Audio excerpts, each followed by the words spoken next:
Os pastores são gatunos. Quantos já ouviram esse tipo de expressão?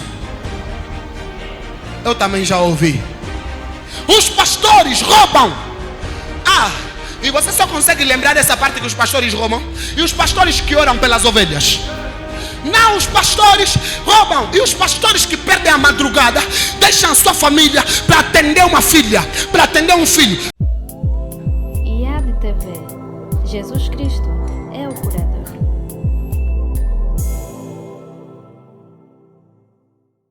Hoje vamos aprender sobre o poder da semente. Fala no teu irmão, o poder da semente. Vamos abrir Gálatas, capítulo 6. Os que têm a Bíblia, por favor, abra a tua Bíblia agora mesmo, no livro de Gálatas, capítulo 6.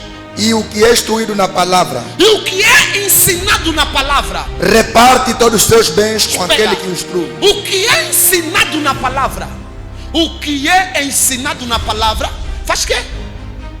Reparta todos os seus bens com aquele que o instrui na palavra. Essa passagem, quando um cristão lê, só tira a mesma parte de que o que é instruído na palavra chega. E quando chega na parte reparta de todos os seus bens com aquele que lhe instrui, começa a gerar escândalo na igreja. E começa a falar, os pastores são gatunos. Eu não tenho vergonha de falar isso. Os pastores roubam. Não. Qual é o erro de um pastor que direciona você? Tira tempo para ensinar, instruir. Tira tempo para fazer tema para te instruir. Tira tempo para orar pela tua vida no monte de madrugada. Tira a sua vida pessoal para viver a tua vida. Sim, porque se o pastor viver a sua vida pessoal, quando ele vier aqui no culto, não terá poder para te alimentar. O pastor não pode ter uma vida pessoal a 100% ativa, porque sabe que tem povos que dependem da oração dele. E um pastor que tira tempo na sua vida pessoal a 100%, quando chegar que já não tem nada para te dar, já não tem palavra para te dar, já não tem ensinamento para te dar, passou todo dia no trabalho, vem aqui frustrado, qual é o tipo de ensinamento que vai te passar? Já não tem palavra para te ensinar. Mas só que quando o pastor toca nesse assunto, a igreja esquece completamente disso. Esquecem daquele pastor que o joelho está preto, portanto orar pela igreja. Esquecem daquele pastor que o joelho está preto, a voz está rouca, está fônica, de tanto a ensinar na igreja. Mas a Bíblia está dizendo que aquele que é ensinado na palavra, reparta de todos os seus bens com aquele que lhe ensina. Mas essa parte gera escândalo. Por quê? Porque estão a nos ensinar que a semente é só dar dinheiro nos pastores de favor, quando na verdade no livro do mesmo Gálatas capítulo 6 versículo 7 diz: de Deus não se zomba, tudo que o homem semear certamente colher. Eu não sei se alguém pode bater palma para Jesus. Aleluia. Sim. Como é que podemos ver uma igreja crescer quando a igreja olha para o pastor como o ganancioso que só tem que nos abençoar? Quando é que podemos ver a igreja crescer quando a igreja vê que o pastor só pode nos dar, nós nunca podemos fazer? Quando é que a igreja vai crescer quando o povo olha para o pastor como gatuno? Não, a igreja não pode crescer quando a mentalidade do povo não está avançada. Olha, o poder da semente não está somente no seio cristão, está naqueles que conseguem obedecer à lei da semeadura. Olha, a lavra que dá fruto não é só de um pastor, é de um cristão. Todo homem que for semear, cultivar, tarde ou cedo ele vai colher o fruto. Do mesmo jeito acontece na espiritualidade. A mesma maneira como nós semeamos, é da mesma maneira que nós colhemos tarde ou cedo. Alguém pode bater palma para Jesus? Se você compreender e fizeres conforme está escrito, sim, então não tem como você não ter resultado.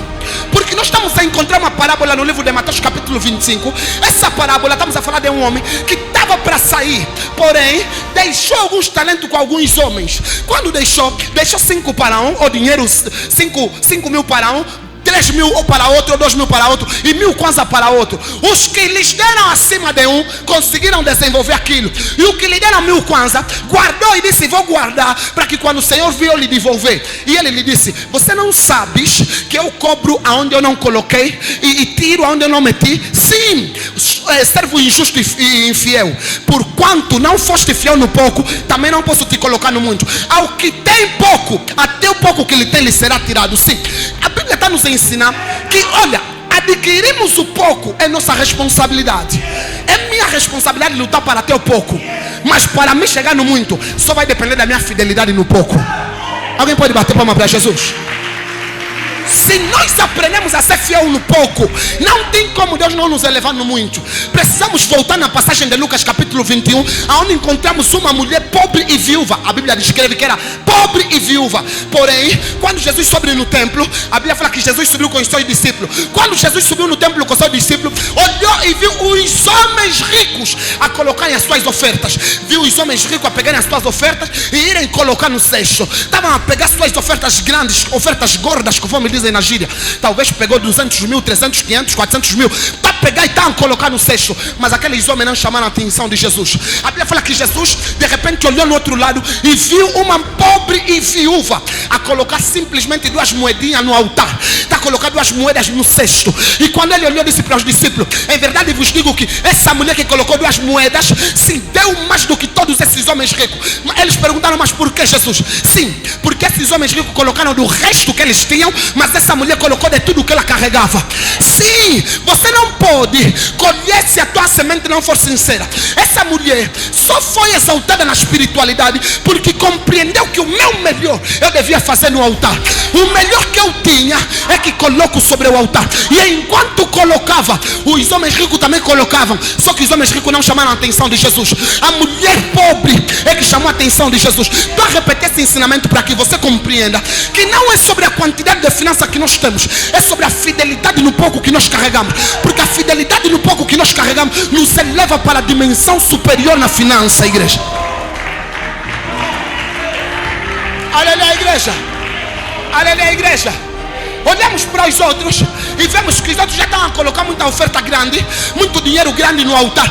Então eu já não preciso colocar. Esse já colocou 5 mil, eu já não preciso mais colocar 50 kwanza. Irmão, não é sobre o irmão colocar, é sobre o meu nível de responsabilidade com Deus e a igreja. Eu não quero saber se ele colocou 50 milhões, eu só vou colocar aquilo que Deus me mandou colocar. Eu não quero saber se meteram milhões de bilhões, não sei. Eu vou colocar aquilo que me pertence, aquilo que é o meu melhor. Eu não quero saber se você vai me olhar, vai falar: só estás a ofertar 20 kwanza quando alguém está a ofertar 50 mil. Eu estou a colocar aquilo que é o meu melhor. Os pastores são gatunos. Quantos já ouviram esse tipo de expressão? Eu também já ouvi. Os pastores roubam. E você só consegue lembrar dessa parte que os pastores roubam? E os pastores que oram pelas ovelhas?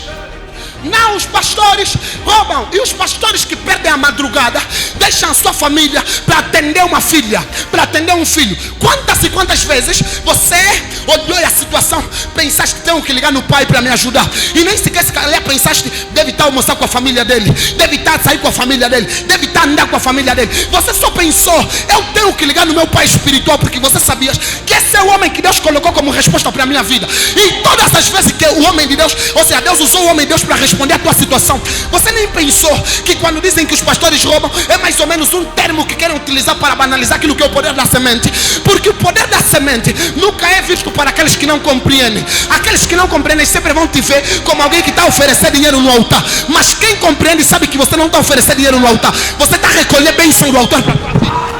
Alguém pode bater palma para Jesus Cristo? Fala: Deus é bom, o diabo não presta.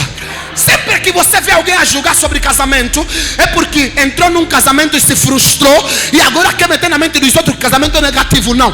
Sempre que você veres alguém a julgar: não, trabalhar não é bom, é porque entrou num trabalho e se frustrou e quer meter na mente dos outros que trabalhar é negativo. Sempre que você vê alguém a falar: as igrejas pentecostais não são boas, é porque foi numa igreja que lá se frustrou e quer falar que todas não são boas. Não, não, não, não, não. Depende de cada lugar, depende de cada propósito. Não julga todos por causa de uma pessoa. Uma batata podre não justifica todas as batatas. Uma pessoa ruim não justifica que todos são ruins. Olha, o poder da semente não consiste na palavra dos homens, consiste na instituição que Deus lançou na Bíblia. Lembre que a Bíblia diz que as minhas palavras não voltam para mim vazia, antes fazem aquilo que apraz. Sim, significa que se Deus disse: tudo que o homem semeia certamente colherá, é do mesmo jeito que ainda acontece até hoje. Podem banalizar, podem falar que os pastores são gatunos, mas a Bíblia não deixou de ser verdadeira. Podem falar que os pastores roubam, mas Deus continua a ser o mesmo Deus que mandou escrever a Bíblia. Podem falar que os pastores só comem da oferta, mas Deus não deixou de ser o Deus que nós servimos desde há muito tempo. Vou te contar um segredo que você precisa levar para a tua vida. Muitos até hoje estão frustrados porque pensam que o crescimento da nossa finança está na oração. Não. This is problem. Ou seja, isso é um problema. Não! O nosso crescimento financeiro nunca teve na oração. Você pode orar bem, mas o teu crescimento financeiro nunca teve na oração. Olha, a oração é o caminho que nos aproxima à unção de Deus para desgraçar a obra do diabo aqui na terra. E o caminho que nos aproxima ao crescimento financeiro chama-se semeadura no altar. Oh, Senhor, me abençoa. Como é que Deus pode te abençoar se você não gostaria de abençoar a obra de Deus? Não. Só que eu só tenho um bocado. Lembre-se que o dinheiro nunca é suficiente. Você pode falar, eu só ganho 20 mil. Quando eu começar a ganhar 50 mil, vou começar a dar. Mas quando começar a ganhar 50 mil, vai falar, é pouco demais, não consigo fazer ainda na obra de Deus. Por isso que a fidelidade no pouco é que vai te levar a ser fiel também no muito. Você nunca pode ser fiel no muito se você não começar a ser fiel no pouco. Se você não compreender que não é a quantidade de dinheiro, não é a quantidade de bens que nós temos que determina a posição de Deus nas nossas vidas, mas é a sinceridade do nosso coração, você vai continuar a esperar por uma vida melhor que nunca vai chegar na tua vida. Esse é o tema que fere os ouvidos. Esse é o tema que muitos olham e falam, meu Deus, as igrejas afinal só falam de dinheiro. Não! Estamos a falar de Jesus Cristo no livro de Lucas, capítulo 8, versículo 1 ao versículo 3. Quando Jesus estava andando com os seus discípulos, a Bíblia fala que algumas mulheres acompanhavam Jesus, a saber, Maria Madalena, a saber, Joana, mulher de Cusa. Essas mulheres e muitas outras abençoavam o ministério de Jesus com as suas finanças. Até Jesus, que é Jesus, o Deus Altíssimo, precisa de pessoas que lhe abençoam para o ministério avançar. Olha, a igreja não é sustentada pela oração. Não, a igreja é sustentada pela oração no ramo espiritual. Mas para o sustento natural precisa mesmo de finança. Você não pode alugar um espaço com oração. Esse espaço a partir de hoje é nosso em nome de Jesus Cristo. Não te pertence. Hoje a energia está paga em nome de Jesus Cristo. Não te pertence. Vai dar dinheiro lá na End e depois assim a energia está paga. Isso é que acontece dentro da igreja. Não, essa lâmpada hoje vai aparecer sozinha em nome de Jesus Cristo. Não precisamos mais comprar. Não existe. Tem mesmo que pegar todo o dinheiro, vai comprar lâmpada, depois coloca em cima, paga a energia, vamos cultuar. Alguém pode bater palma para Jesus?